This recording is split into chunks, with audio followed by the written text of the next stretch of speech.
Halo, salam sahabat sekalian.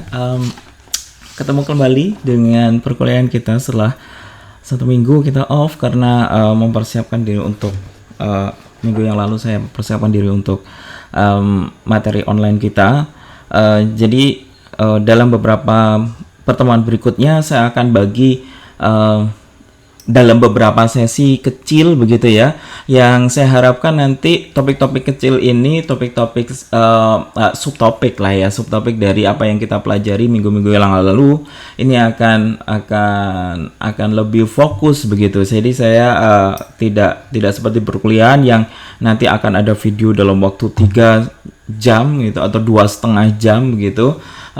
Tapi saya akan bagi dalam beberapa subtopik yang lebih singkat sehingga nanti sahabat-sahabat sekalian bisa mempelajari di subtopik-subtopik yang Anda kehendaki. Dan saya kira ini lebih mudah bagi Anda nanti untuk melihat subtopik mana yang nanti kurang Anda pahami sehingga Anda bisa recall kembali. Minggu lalu kita sudah belajar tentang yield rate atau yang biasa kita lihat ini sebagai pengembalian atas investment. Nah, hari ini kita akan coba melihat bagaimanakah caranya kita bisa menghitung interest atau suku bunga dari suatu investasi. Nah, dalam hal ini nanti kita punya dua metode. Yang pertama adalah dollar weighted rate of interest dan yang kedua adalah time weighted. Jadi dan yang untuk sesi ini kita akan konsentrasi di dollar weighted rate of interest. Tapi sebelumnya coba kita lihat sebenarnya kenapa sih kita perlu mempelajari ini, karena biasanya di dalam investment fund atau lembaga investasi itu seringkali kita dihadapkan, atau kalau Anda mau menginvestasi ke lembaga investasi, misalnya Anda mau mempercayakan ke lembaga investasi untuk mengalokasikan uang Anda, menginvestasikan uang Anda, kemudian yang menjadi pertanyaan adalah sebenarnya bagaimana kinerja si perusahaan investasi itu.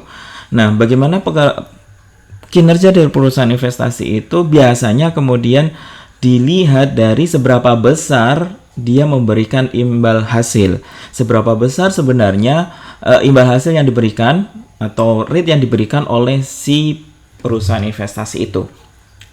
Nah, ini yang kemudian kita kalau diberikan beberapa pilihan, beberapa perusahaan investasi begitu, kemudian kita mau membandingkan sebenarnya mana sih perusahaan yang lebih menguntungkan daripada perusahaan yang lain. Atau bisa juga kemudian kita bekerja atau Anda bekerja di perusahaan investasi dan kemudian ada mau melihat sebenarnya berapa sih interest rate atau yield yang bisa kita dapatkan dari investasi kita saat itu. Bisa juga di dalam perusahaan asuransi, misalkan setiap tahun kita harus melaporkan sebenarnya kinerja investasi perusahaan ini dalam tahun ini berapa. Nah, pada sesi ini kita akan mencoba untuk mempelajari salah satu metode untuk mencari suku bunga ini. Jadi suku bunga yang diberikan oleh investment fund. Jadi kita akan belajar ini dan yang perlu dilihat adalah ini tidak seperti misalnya obligasi yang kita tahu cash flow-nya.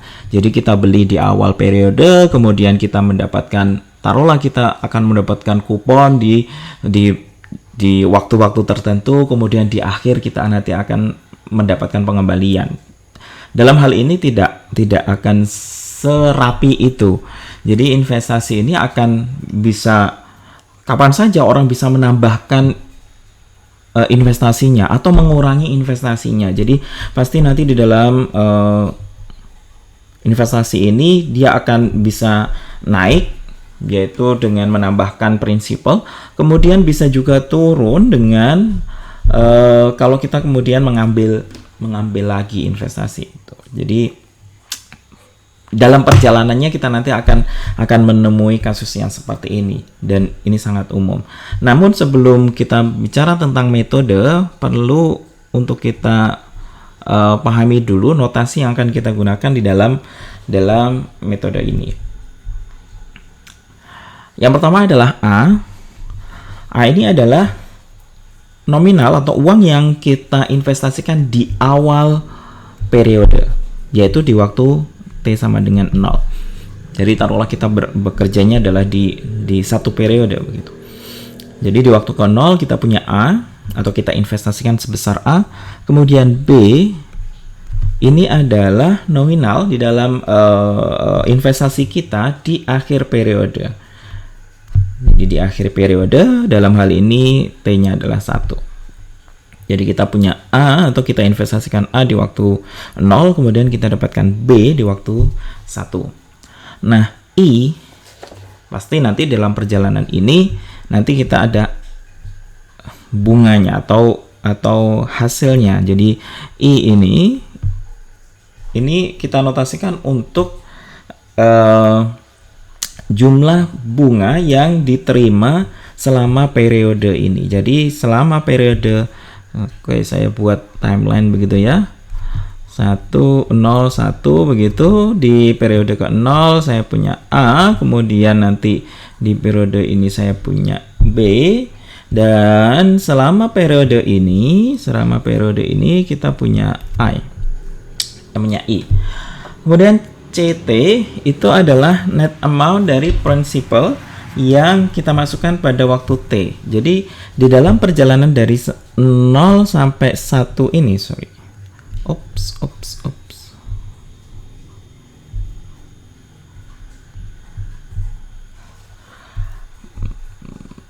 Ya.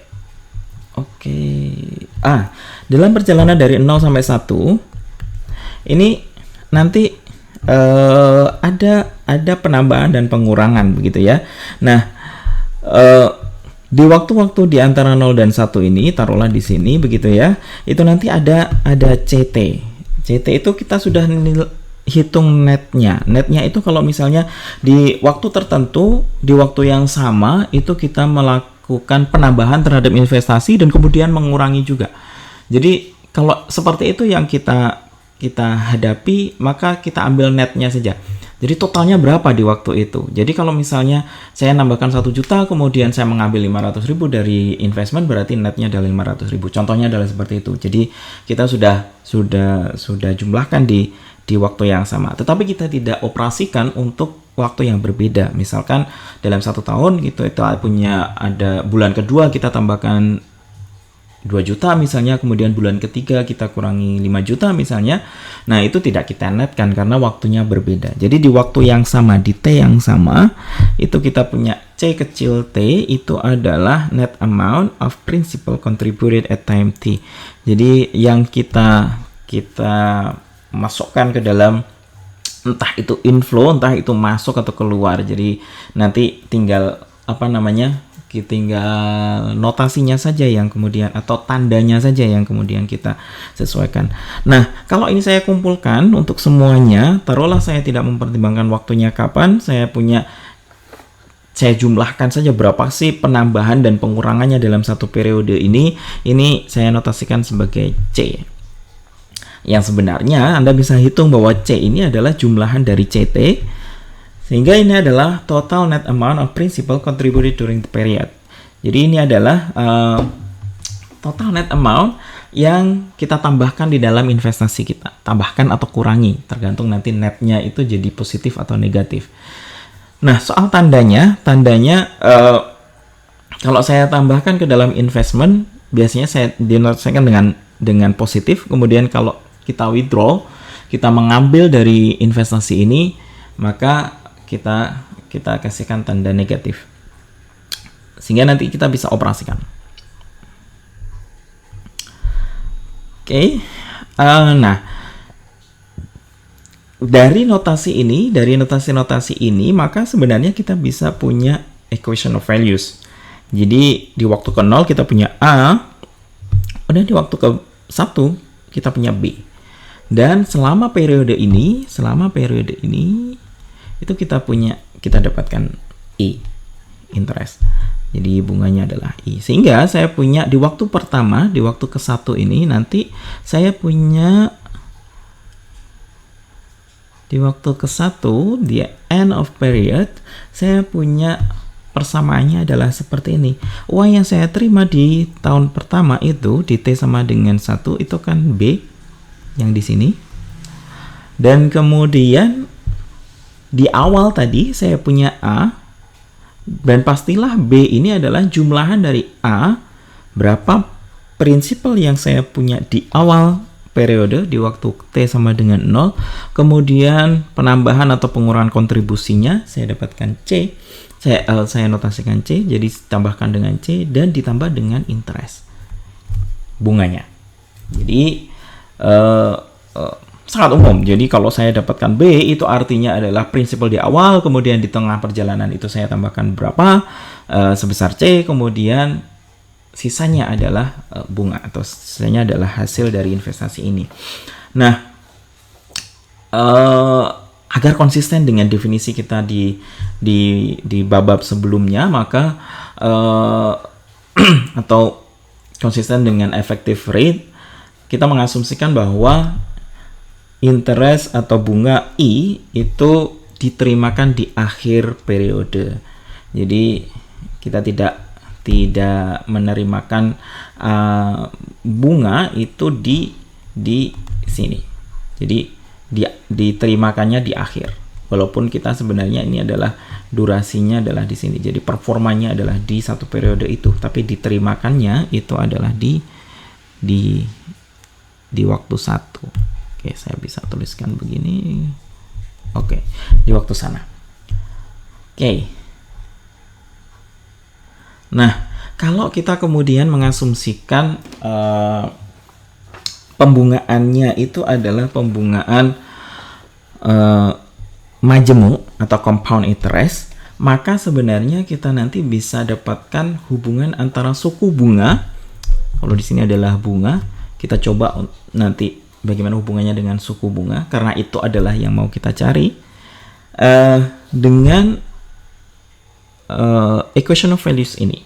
Jadi kalau saya punya persamaan seperti ini, nanti saya bisa dengan asumsi bahwa kita punya interest I, ini ya, interest rate I, suku bunganya adalah I, maka dengan asumsi compound interest saya bisa dapatkan hubungan nantinya adalah I itu, tentu saja I-nya,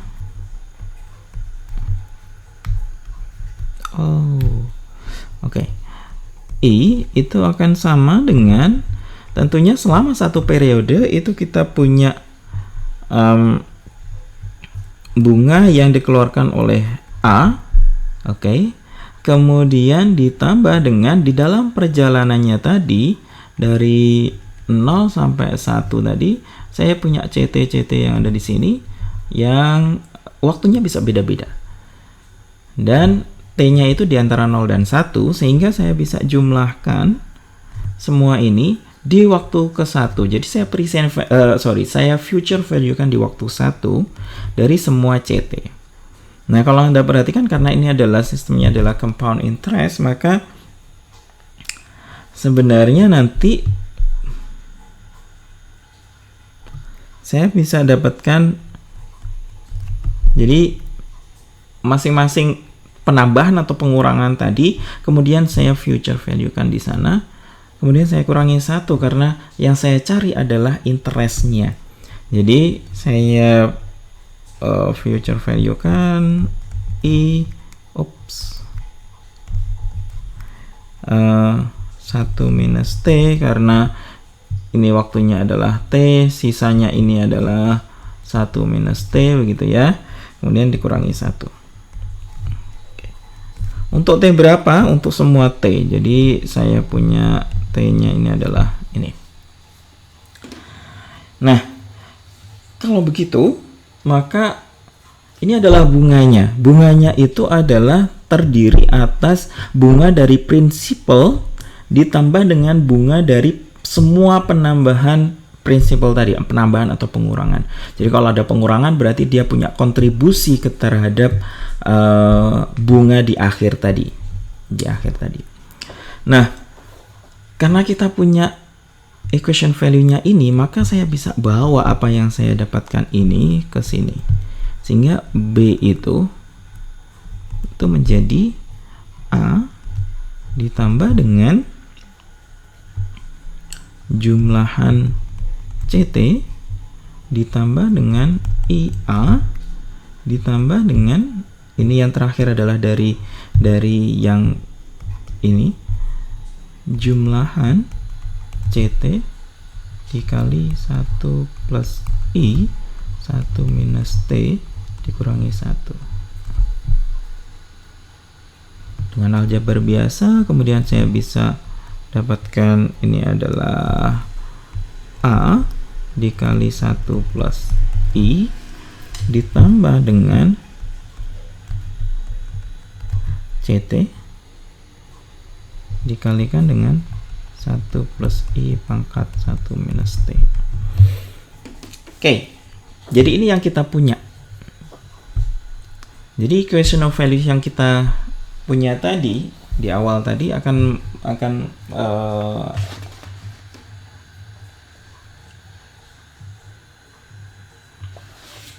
nah, sehingga kalau saya mau mencari suku bunga I itu adalah suku bunga yang memberikan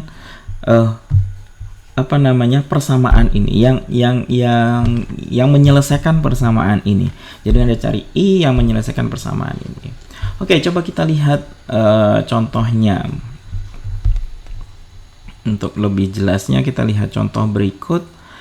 Jadi misalnya di awal tahun ini biasanya kita gunakan satu periodenya itu 1 tahun, walaupun tidak harus, tapi biasanya kita gunakan satu periodenya adalah 1 tahun, walaupun tidak harus. Sehingga bulanan juga boleh, tapi nanti akan lebih biasanya kalau di dalam investasi biasanya melihat performanya itu tahunan atau kuartalan.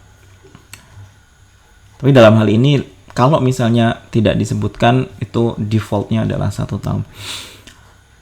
Khusus untuk perkuliahan ini. Jadi kalau tidak ada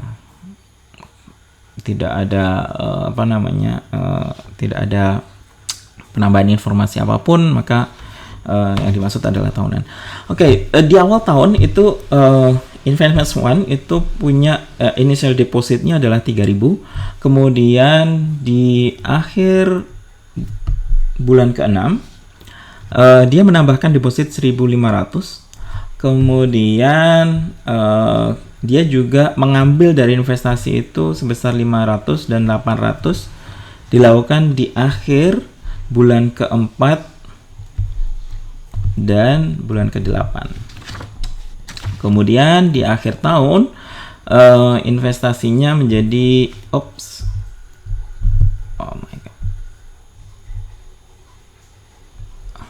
investasinya menjadi 3.876.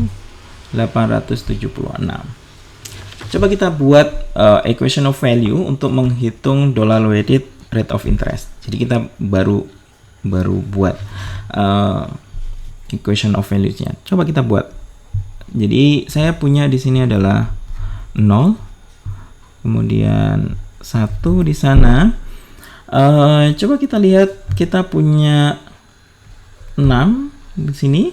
Jadi saya punya 6/12 di sini. Kemudian 4.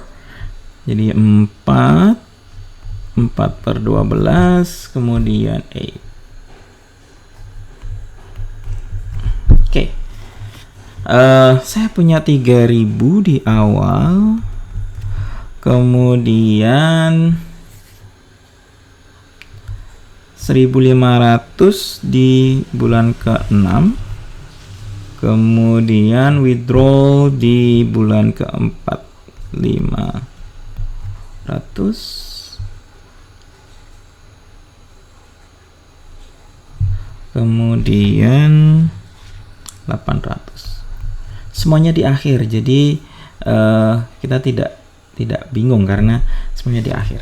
Oke, kita coba bagaimana kita buat seperti biasa. Mungkin Anda sudah sangat familiar dengan ini. Semuanya akan saya bawa. Oke, di sini nanti saya bisa ambil sekian, 3.876 itu di akhir tahun atau di akhir periode. Sehingga equation of values-nya menjadi 3.000, ini di sana menjadi 1 plus I, ditambah yang di sini itu adalah 1.500 ditambah 1 plus I pangkat, saya punya dari setengah ke 1 itu punya setengah. Kemudian withdrawal dikurangi 500 di bulan keempat, jadi 1 plus I pangkat 1 dikurangi 4/12, 1 dikurangi 1/3 dikurangi 800 dikali 1 ditambah I pangkat 1 dikurangi 2/3 sama dengan 3876. Jadi ini adalah equation of values kita. Oke. Nah, untuk mendapatkan I di sini, tentu kemudian kita bisa gunakan kalkulator. Tapi cara yang lain adalah kita bisa gunakan aproksimasi. Jadi kalau saya misalnya ada nggak sih cara yang lebih mudah gitu, sehingga ya tentu saja kalkulator lebih mudah, tetapi seringkali kemudian kita mencari cara yang lebih mudah lagi, yang misalnya kita bisa lakukan simplifikasi. Kemudian ya tentu saja kalau aproksimasi itu dia tidak akan eksak gitu ya, dia tidak akan memberikan nilai yang sebenarnya karena aproksimasi, jadi ada errornya di situ, karena kita melakukan perkiraan gitu ya. Nah, kalau mau menggunakan aproksimasi, salah satu metode yang simple adalah dengan menggunakan simple interest approximation. Jadi di awal kita gunakan dan Anda tahu bahwa simple interest itu bisa kita gunakan untuk kasus di bawah 1 tahun. Nah, bagaimana untuk simple interest itu, kan Anda tahu kalau misalnya 1 plus I pangkat K itu sama dengan 1 plus K kali I gitu ya, di dalam simple interest. Sehingga kalau saya punya yang di sini ini kan 1 plus I pangkat 1 minus T gitu ya, kemudian dikurangi 1 itu sama dengan 1 ditambah, karena simple interest ini menjadi 1 minus T pangkat I. Oke. Kemudian dikurangi 1. Dikurangi 1. Sehingga kalau saya gunakan, saya nanti punya 1 min T kali I. Jadi bunganya ini. Kalau saya mau tahu bunganya berapa dalam investment ini, maka tinggal saya kalikan dengan I periodenya. Sehingga kalau saya punya tadi ya di atas itu I itu sama dengan IA bla bla bla bla yang ada di sini, itu saya bisa approximate sehingga nanti saya punya atau saya dapatkan I itu menjadi IA ditambah dengan jumlahan CT. Jadi saya tadi punya 1 plus I pangkat 1 minus T, jadinya adalah 1 minus T dikalikan I. T-nya di antara 0 dan 1. Oke. Nah, dari sini kemudian nanti Anda bisa hitung sebenarnya saya punya I di sini dan saya punya I di sini. Sehingga saya nanti bisa cari I-nya dengan metode aproksimasi ini. Maka saya bisa dapatkan I dibagi dengan A ditambah dengan jumlahan CT dikali 1 minus T. T-nya berjalan dari 0 sampai 1. Oke, ini. Nah,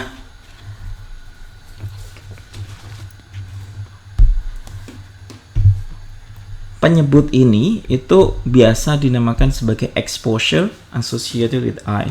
Jadi ini adalah exposure yang bersesuaian dengan I, suku bunganya. Dan yang perlu dicatat di sini adalah ini cukup bagus, berperforma baik kalau kita dapatkan atau kita punya CT-nya itu sangat kecil relatif terhadap A. Jadi kalau dan ini seringkali mudah terwujud di dalam kenyataan ya, karena biasanya prinsipalnya itu banyak, kemudian di tengah perjalanan ada penambahan pengurangan, itu nggak sebanyak prinsipalnya. Dan metode ini akan tinggi sekali errornya kalau kemudian kita punya CT-nya itu besar, apalagi lebih besar dari A begitu ya, karena apa namanya, kita lihat sebenarnya aproksimasinya lebih banyak itu adalah di bagian CT-nya. Jadi itu ini juga kita bisa gunakan dengan menggunakan equation 2 yang di sini. Jadi persamaan 2 tadi, persamaan 2 yang di sini. Dengan menggunakan aproksimasi ini, maka saya bisa bawa ke persamaan yang tadi, sehingga saya bisa dapatkan B-nya itu menjadi B tadi kan, atau ini saya copy aja.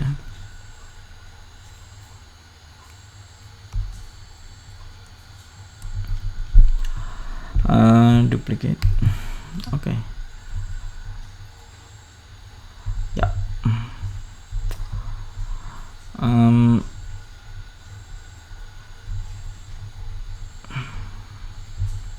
Jadi karena saya punya ini, maka dengan menggunakan aproksimasi yang di atas, yang di sini, maka saya bisa punya B-nya itu menjadi, tentu saja menjadi A dikali 1 plus I ditambah dengan jumlahan CT dikali 1 ditambah 1 minus T kali I, dimana T-nya berjalan dari 0 sampai 1. Oke, jadi kita punya equation ini, sehingga Anda bisa cari, misalnya Anda diminta untuk mencari I, tentu saja ini lebih sederhana karena saya tidak melibatkan eksponensial. Jadi penyelesaiannya jauh lebih sederhana daripada misalnya Anda menggunakan yang bukan aproksimasi tadi. Nah, sebagai contoh misalnya kalau tadi kita sudah bisa mencari equation of values dari example ini, dengan soal yang sama, jadi soal ini itu coba kita cari nilai I-nya dengan menggunakan aproksimasi tadi. Oke, Anda bisa coba dulu. Anda bisa pause, kemudian nanti kita bisa coba lihat hasilnya. Sambil saya tak copy saja ini yang kita punya di sini.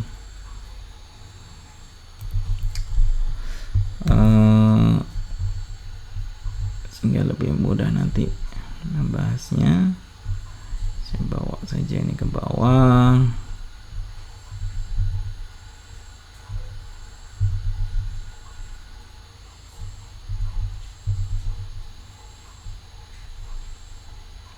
Saya taruh di sini aja.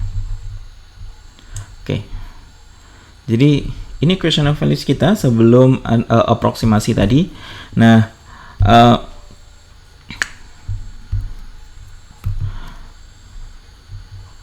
dengan menggunakan aproksimasi, maka Anda bisa dapatkan I-nya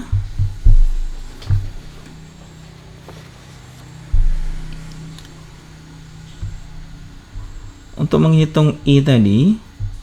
Ini kan saya perlukan I besar kemudian A-nya Anda sudah punya, kemudian jumlah dari CT dikalikan 1 minus T.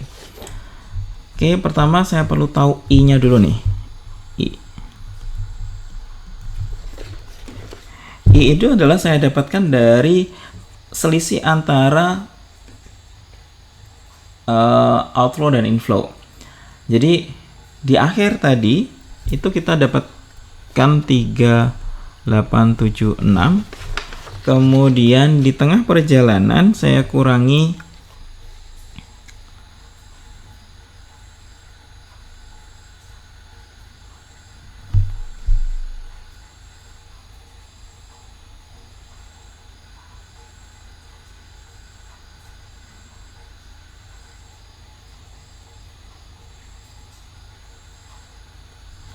tengah perjalanan tadi saya kurangi 500 gitu ya, kemudian saya kurangi juga 800 begitu, kemudian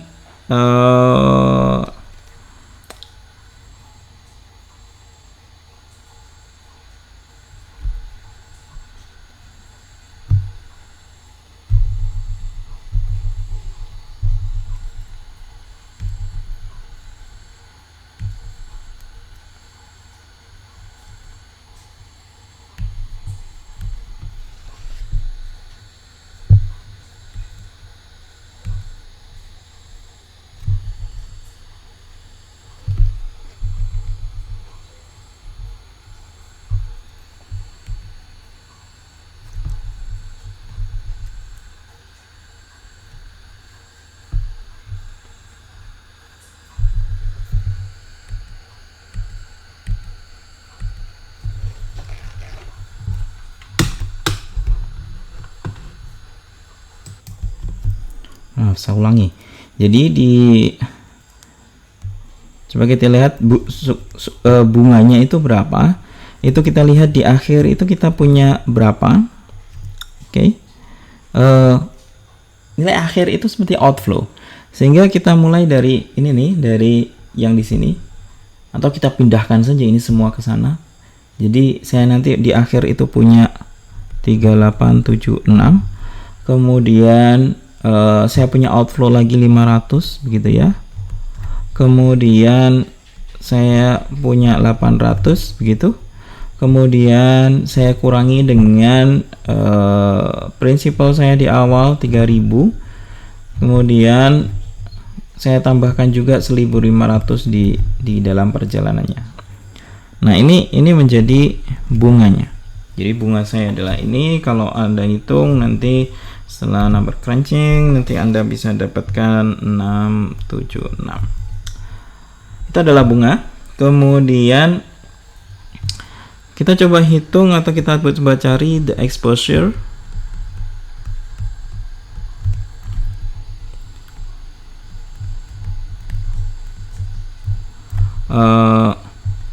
Exposure-nya berapa?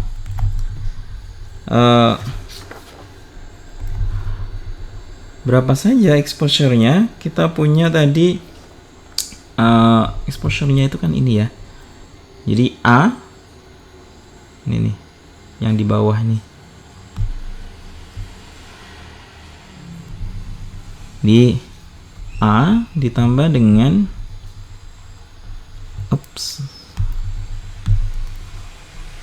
A ditambah dengan jumlahan CT dikalikan dengan 1 min T. Jadi saya punya di awal saya punya 3000, kemudian ditambah dengan saya ambil 500 begitu, 1 min 1/3 ops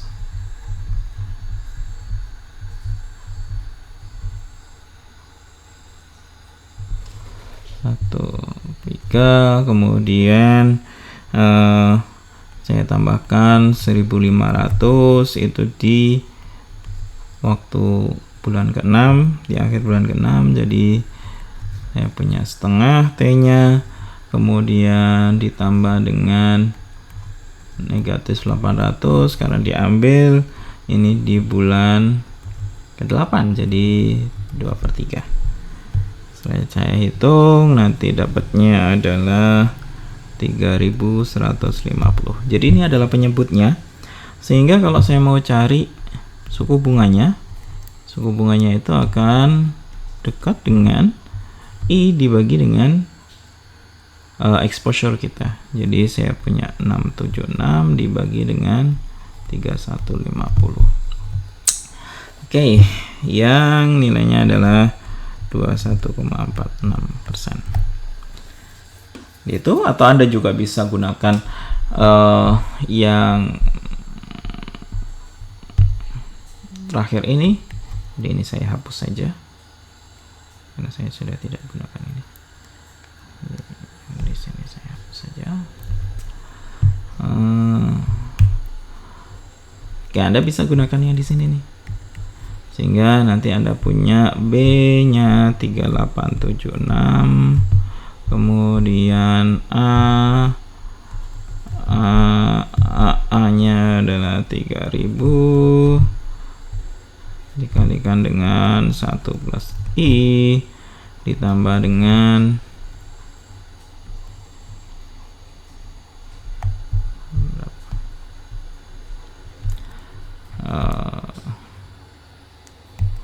tambah dengan 1500. Saya ambil yang penambahnya dulu.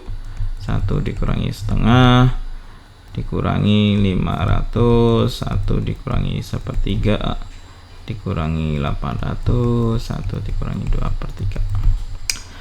Oke, Anda juga bisa ini. Tinggal Anda mencari I-nya di situ. Sorry, ini ada I di sini, ada I di sini, ada I di sana. Jadi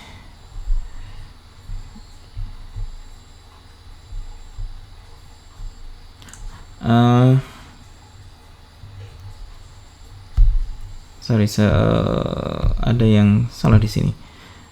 Oke, saya coba ini ulang ya.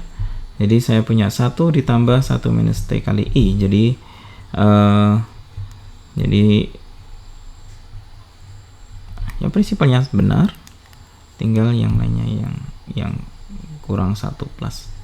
Jadi nanti saya punya 3000 dikali 1 plus I ditambah dengan 1500 dikali 1 ditambah setengah I dikurangi 500, 1 ditambah 2/3 I dikurangi 800 dikali 1 ditambah 1/3 I. Oke, dan ini nanti hasilnya tetap sama. Oke, itu cara menghitungnya. Jadi cukup mudah. Saya tidak punya banyak rumus untuk ini. Oke, itu adalah dollar weighted. Jadi nanti Anda bisa hitung. Nah, kita bisa lakukan juga asumsi, karena biasanya walaupun ini sederhana, tapi kalau kemudian inflow dan outflow-nya itu banyak, nanti kita punya banyak sekali penjumlahan begitu ya. Dan ini cukup tedious, biasanya cukup penghitungannya cukup memakan waktu begitu. Walaupun sebenarnya mudah. Jadi ini mudah dilakukan tetapi tedious. Jadi sehingga kita perlu untuk mengestimasi bagian penjumlahannya yang bawah tadi nih, yang di bagian exposure. Jadi di sini kalau I-nya sih oke. Jadi berapa sih sebenarnya selisih antara outflow dan inflow. Cuman yang di bawah nih, karena kita melibatkan banyak T, kemudian nanti kita menghitung semuanya. Nah, estimasi yang lain adalah kita lakukan estimasi, taruhlah kita, dan ini sering sekali dilakukan di perusahaan asuransi, itu adalah mengasumsikan bahwa net principal contribution C itu terjadi di waktu ke K. Jadi taruhlah misalnya itu terjadi di waktu ke K, dan kita kemudian mencari K-nya itu di mana, sehingga kita tinggal jumlahkan saja net contribution-nya itu, kemudian kita ambil 1K, 1 titik waktu. Nah, bagaimana cara menghitung K-nya? K-nya itu sebenarnya adalah rata-rata aritmetik. Jadi K-nya itu Anda hitung dari jumlahan T dikalikan dengan CT dibagi C besar. Tuh. Nah, sehingga kalau saya punya ini, maka nanti saya punya I-nya itu jadi lebih sederhana, karena saya hanya punya satu titik untuk C. Jadi I-nya itu menjadi, saya aproksimasi menjadi I besar dibagi dengan A ditambah dengan C dikalikan dengan 1 minus K. Karena kita sudah, taruhlah misalnya Anda punya A di sini, kemudian B di sana, kemudian, atau saya tuliskan aja di sana A, kemudian ini di waktu 1, di waktu K ini entah itu penambahan atau pengurangan, kemudian ada B di sini. Sangat cukup sederhana begini. Nah, sehingga kalau saya lanjutkan dengan apa yang kita punya, begitu ya, karena tadi kita punya B itu adalah A ditambah C ditambah I, begitu, sehingga nanti saya punya I-nya itu adalah B dikurangi A dikurangi C, maka nanti saya bisa tuliskan ini menjadi I dibagi dengan yang kita mau adalah C.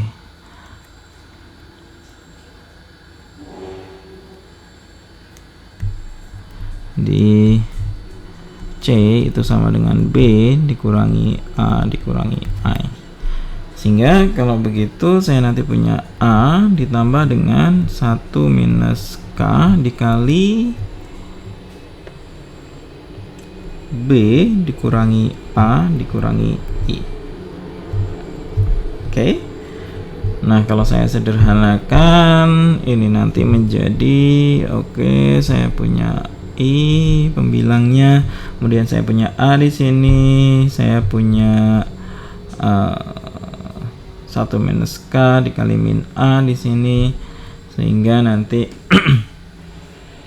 saya tinggal punya K dikalikan dengan A, kemudian ditambah dengan 1 minus K dikali B dikurangi I.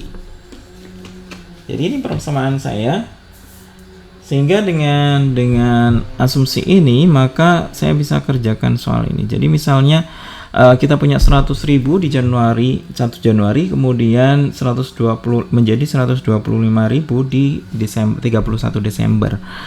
Kemudian bunganya itu selama 1 tahun itu adalah 10.000.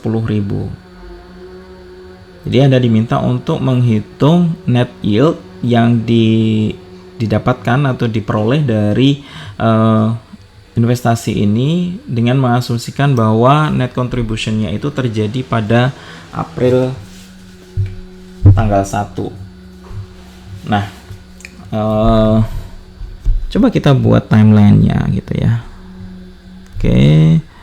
Saya punya 0 di sini, saya punya 1 tahun. Kemudian April 1 itu berapa? 3/12 ya. Kenapa 3 kok bukan 4? Karena ini April 1 itu. Jadi tanggal 1 April. Jadi baru berjalan 3 bulan, Januari, Februari, Maret. Sehingga 3 bulan berlangsungnya. Saya punya di sini adalah 100.000, kemudian di Desember itu menjadi 125.000. Saya tuliskan ini seperti outflow. Kemudian interest I-nya adalah 10.000. Oke. Kita nggak tahu C-nya berapa, tapi nanti kita bisa cari tahu. Oke, dia coba dulu. Anda bisa pause, kemudian nanti kita akan bahas.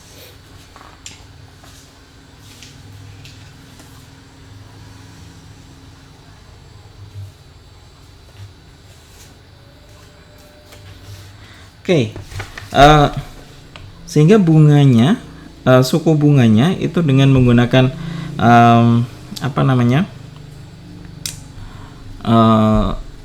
aproksimasi yang ini tadi, yang terakhir, dengan kebetulan di sini K-nya sudah disebutkan begitu ya. Kita tinggal kita pakai saja karena di situ disebutkan. Jadi K-nya adalah 3/12 atau 1/4. Jadi Anda punya K-nya adalah 1/4. Atau saya tuliskan saja di sini K-nya adalah 3/12. Oke. Nah, I-nya berapa? I-nya adalah, suku bunganya adalah I dibagi dengan KA ditambah dengan 1 minus K dikali B dikurangi I, gitu ya. Oke, saya tuliskan saja di sini. Anda tahu betul di sini I-nya adalah 10.000 begitu ya. Kemudian K-nya 1/4. Saya tinggal masukkan saja dikalikan dengan 100.000. Kemudian ditambah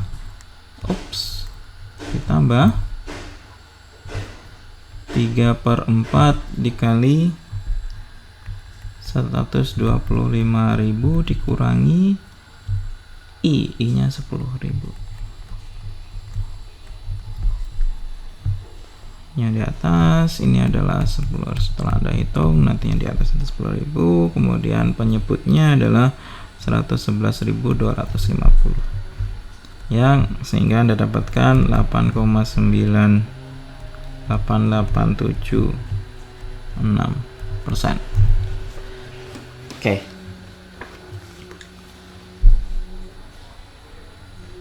Oke, ya, jadi Anda bisa hitung suku bunga ini. Kemudian lanjutannya adalah untuk lebih memudahkan lagi, untuk lebih membuat lebih sederhana lagi, maka kemudian diasumsikan, ada asumsinya kalau kita nggak tahu itu di mana dilakukannya, maka kemudian kita asumsikan bahwa prinsipal itu depositnya itu secara uniform sepanjang waktu. Jadi kalau uniform itu artinya kemudian secara rata-rata kita bisa asumsikan bahwa net principal contribution-nya itu terjadi di tengah tahun. Jadi di K-nya sama dengan setengah. Nah, kalau K-nya sama dengan setengah, maka kita punya rumusan yang jauh lebih sederhana lagi. Jadi kalau yang di sini K-nya setengah, saya punya nanti I-nya. Tadi kan kita punya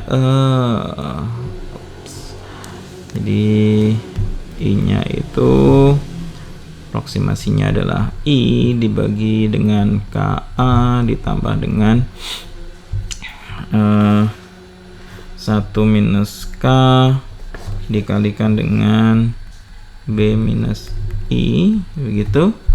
Sehingga kalau K-nya setengah, maka nanti saya punya I dibagi dengan setengah A ditambah dengan setengah B kurangi I.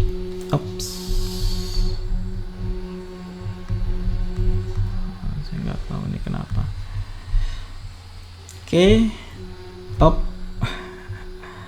kayaknya karena saya pegang ini. Oke, saya agak ke sini. Oke. Nah,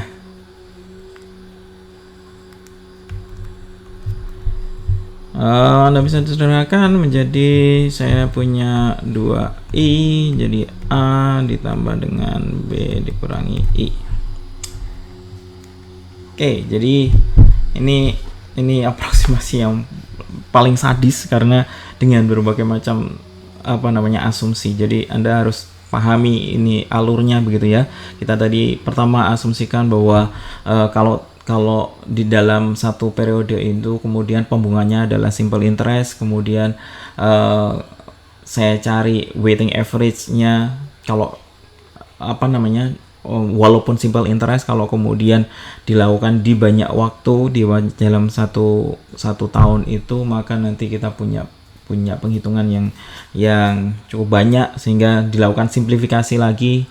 Bagaimana kalau kemudian di satu waktu, jadi tinggal saya netkan saja semua kontribusinya dalam perjalanan itu, kemudian saya ambil satu waktu, dan kemudian disimplifikasi lagi dengan kalau waktunya itu di tengah, artinya kita lakukan kontribusinya itu secara uniform dalam satu tahun atau dalam satu periode. Nah, untuk lebih jelasnya kita coba kerjakan latihan ini. Jadi misalnya Anda diminta untuk menghitung effective rate of interest yang dihasilkan dari perusahaan asuransi yang dia punya data financial data seperti ini. Aset di awal tahun itu adalah 10 juta, kemudian premium income-nya adalah 1 juta, jadi dia mendapatkan pendapatan 1 juta selama 1 tahun itu. Kemudian gross investment income-nya adalah 530.000. Kemudian policy benefit yang dibayarkan oleh perusahaan itu atas polis itu adalah 420.000. Kemudian investment expenses, jadi ini adalah biaya yang dikeluarkan untuk investasi, itu ada 20.000.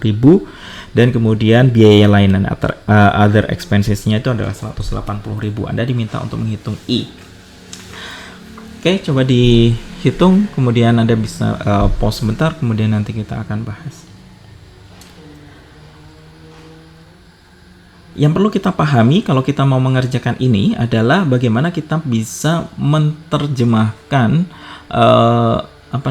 berbagai macam cash flow ini ke dalam notasi kita. Jadi kita mulai dari awal. Aset itu di mana posisinya. Kemudian premium income itu masuk atau keluar. Kemudian gross investment income itu pemasukan atau pengeluaran, policy benefit, dan seterusnya. Jadi kalau saya gambarkan itu dengan notasi yang kita punya tadi, A-nya itu tentu saja ini adalah initial value kita. Jadi di awal periode itu berapa. Nah, kalau dari problem ini tentu saja yang kita punya di A itu adalah asset in the beginning of the year. Jadi 10 juta. Ini adalah A kita. Kemudian B-nya sepanjang perjalanan itu, atau nanti di akhir itu kita nggak di sepanjang perjalanannya kita nanti ada cash inflow, cash outflow gitu ya. Dan di akhir itu nanti kita punya atau kita dapatkan nilainya. Nilai aset di akhir. Cuma di sini nilai aset di akhir itu tidak diberikan. Karena kalau tidak berikan berarti kita hitung nanti. Karena kita hitung maka nanti saja. Yang dipunyai dulu deh. Bunganya, I-nya. Kira-kira I-nya dari mana? Premium income? No. Gross investment income? Ya. Jadi investasinya itu menghasilkan segini 530.000. Tapi kita harus hati-hati dulu karena ini adalah gross. Jadi ini belum dikurangi dengan expensesnya, karena investasi juga perlu biaya gitu. Sehingga yang kita perlu hitung adalah netnya. Jadi kalau grossnya itu adalah 530.000, kemudian expensesnya ada 20.000, maka I-nya itu adalah netnya itu adalah dikurangi 20.000, sehingga saya punya 510.000. Oke, I-nya saya sudah dapat. Kemudian saya perlu B. B itu adalah semuanya, semua income, semua aset ditambah dengan inflow di dalam perjalanan itu, dan outflow dikurangi dengan outflow. Jadi saya jumlahkan semua, saya punya 10 juta gitu ya. Kemudian premium income tentu saja ini menambah aset. Kemudian investment income tentu saja kita tambahkan. Kemudian yang terakhir itu adalah pengeluaran, sehingga saya kurangi dengan loss benefit ini tentu saja pengeluaran perusahaan, kemudian investment expenses pengeluaran juga, kemudian other expenses itu juga pengeluaran, tambah dengan 180.000. Oke. Dan setelah Anda kurangi, saya nanti dapatkan ini adalah 10.910.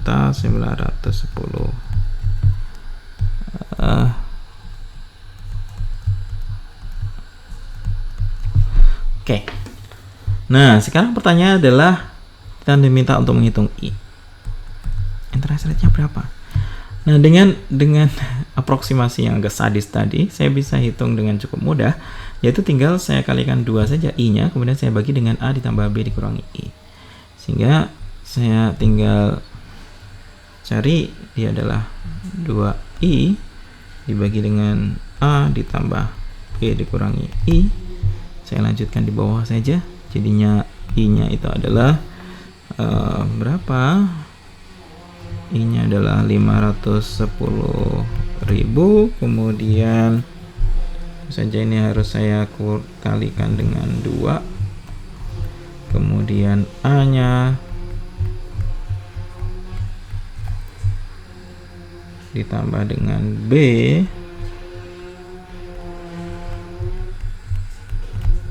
dikurangi dengan I 510. Ya, saya dapatkan ini harusnya aproksimasi ya.